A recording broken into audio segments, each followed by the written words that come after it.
Don't tell Chris Waddell he can't climb a mountain. When I get there, I want them to go, wow, I never thought that was possible. This week, Waddell will try to become the first paraplegic to summit Mount Kilimanjaro on his own power. Paralyzed at 20 in a freak ski accident, Waddell went on to become one of the most decorated para-Olympians ever. But still, he's tired of just being a guy in a wheelchair.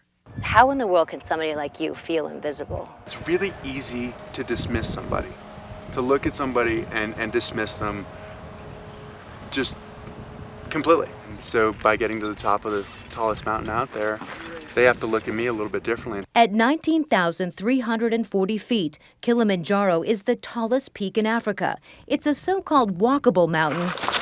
But when you're paralyzed from the waist down, it's all about your arms and your will. The physical part is exhausting, but the mental part is a whole lot more exhausting when you think, okay, well, I've got to go from here to there.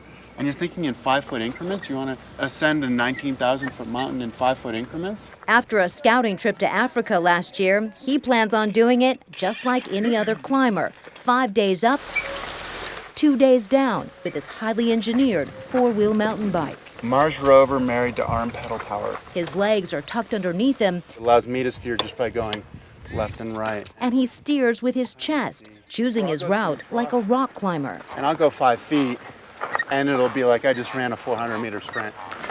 On the final push to the summit, on an incline similar to this, Chris Waddell will have to climb 4,000 vertical feet. To make that happen, he'll be secured to a winch and he'll have to pedal himself up a rope.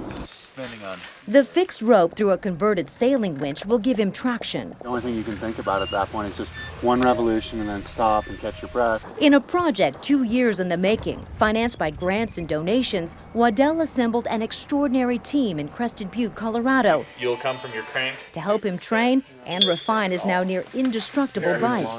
An off-road race car designer built the frame. An engineer and triathlete refined the gears and added wheels 4 times as big as his old ones, all under the guidance of expedition leader Dave Penny. I don't know as I've ever seen an athlete dig so deep and go so hard. If Chris can do this, he's setting a new standard for anyone in a wheelchair.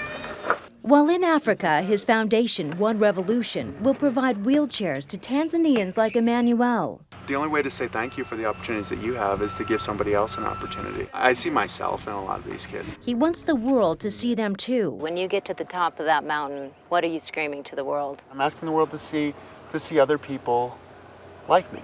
And to envision the possibilities rather than the limitations. Karen Brown, CBS News, Crested Butte, Colorado.